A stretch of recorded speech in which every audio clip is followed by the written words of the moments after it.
I was talking, so to speak, over email with my dear Nora, who is one of the first people I met through Paints and a patron here.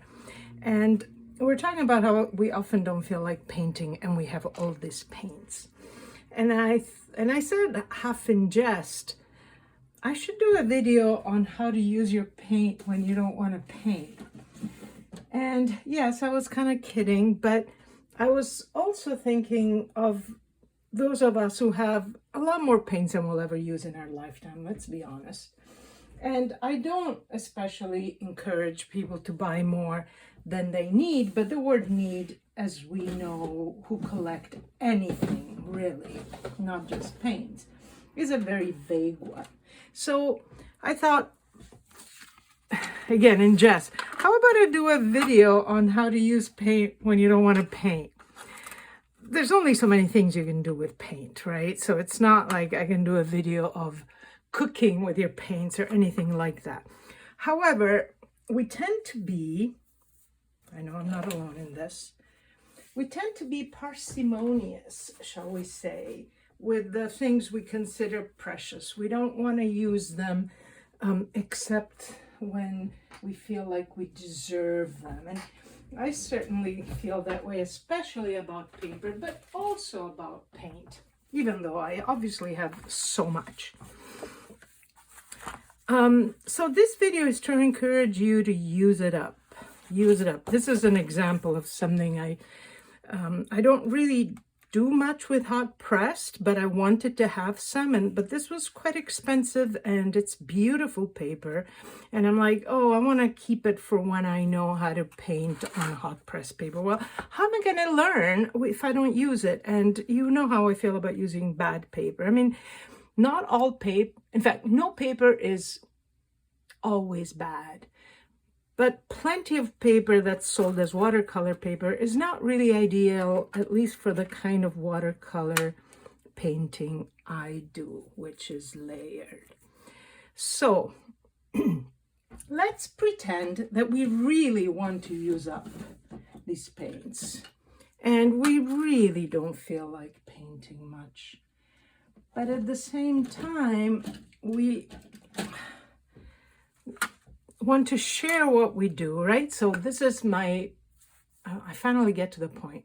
It's a holiday season, whether you celebrate Thanksgiving or not, Hanukkah or not, Kwanzaa or not, Christmas or not, New Year's or not.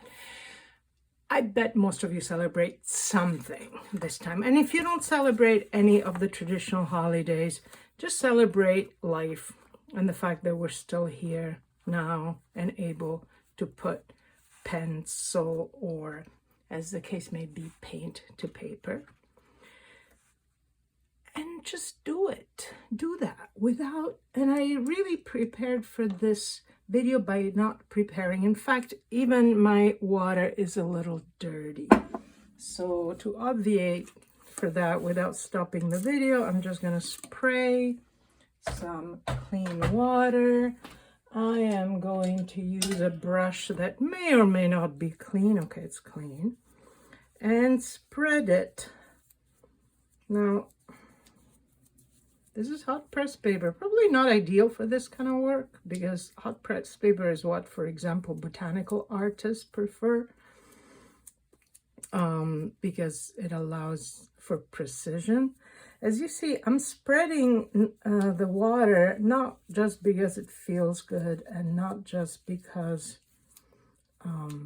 there is a lot of it, but also to make it, to reach what is called, I don't remember, there's a name for the stage where the water, where the paper is wet, evenly wet, which this helps because naturally some bits of the paper will absorb more, some less. But not so wet that the water's going to pool.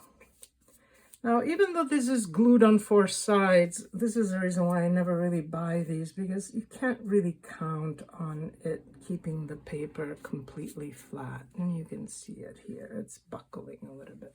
I'd rather do my own.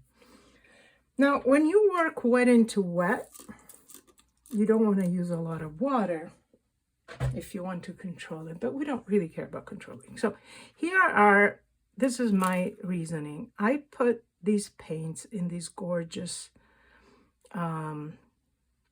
containers. These 3 were brought to me as gifts by my sister Paula from Mexico, and I love them all. I have a lot, but I'm tired of having these paints in there. And this is a beautiful little pot that Tara here sent me as a gift. And I don't even remember exactly what's in there. Some kind of mixture of grays.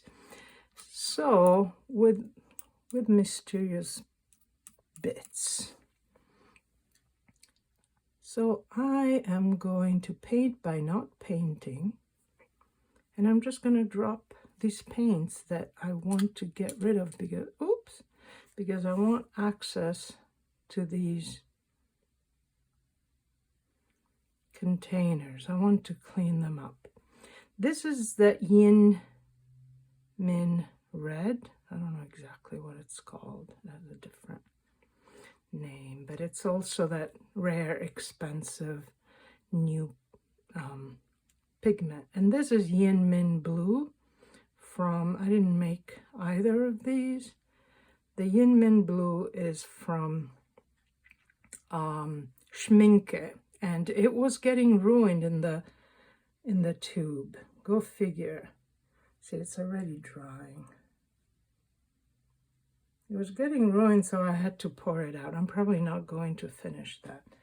Now, because this is getting dry and I don't want it to be dry, I am going to do this.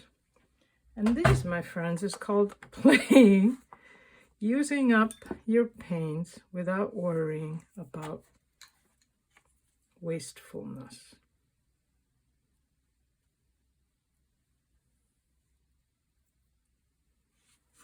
So now it's very wet. This is going to last me.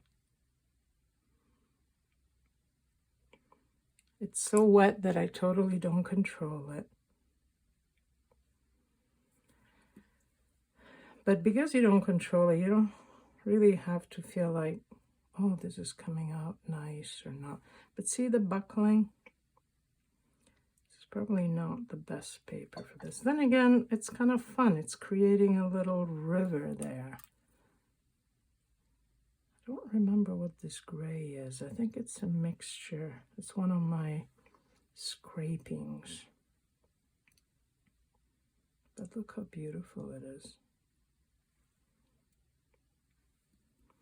And in fact, I might want to do this on purpose.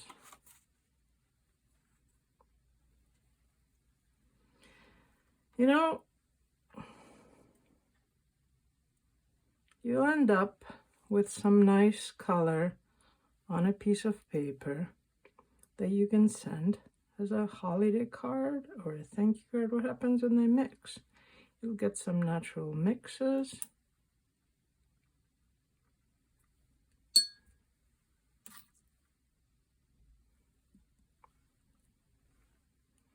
And when you don't like things, you can go over them again. This is a color that it's surprising me what it's looking like. This is supposed to be a benzy violet, I thought, but I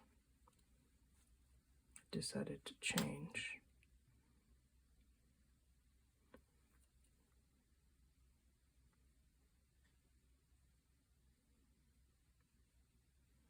It's also a way to see how colors look when they're mixed. And it may be a more realistic way of doing it than those famous fancy mixing charts that I'm not very good at. So pick some paints that mix well together. Gray goes with everything.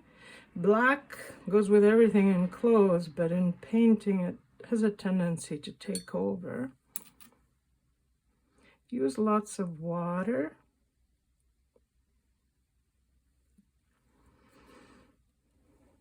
Don't stop until you like it. And if you don't think like you're ever gonna like it, recycle it and start anew. Or wait to let it dry, because first of all, you might like it, or you might begin to see something in it that you hadn't seen before. You never know with watercolor. All kinds of things can happen between the time you stop painting and the time it dries. It's part of the reason. I don't know why there's a piece of stuff there. It's part of the reason it is such a charming partner.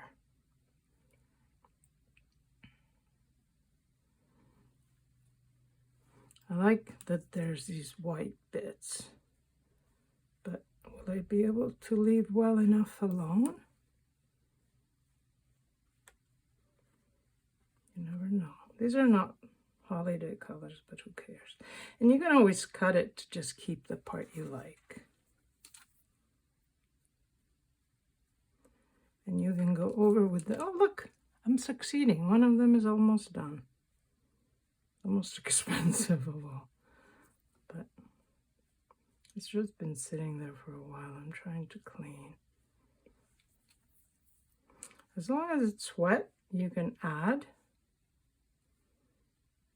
You can add when it's dry, but then you're kind of controlling it and part of the fun is gone.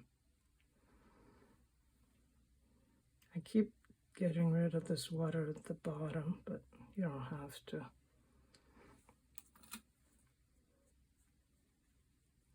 I'm baking a cake for the students.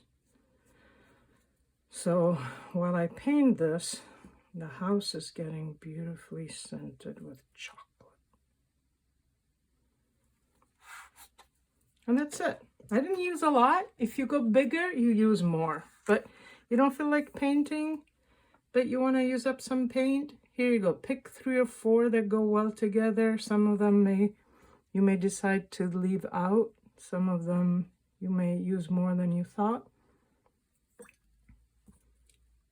And enjoy. You can also do it with, if you use 300-pound paper, you don't have to tape it down.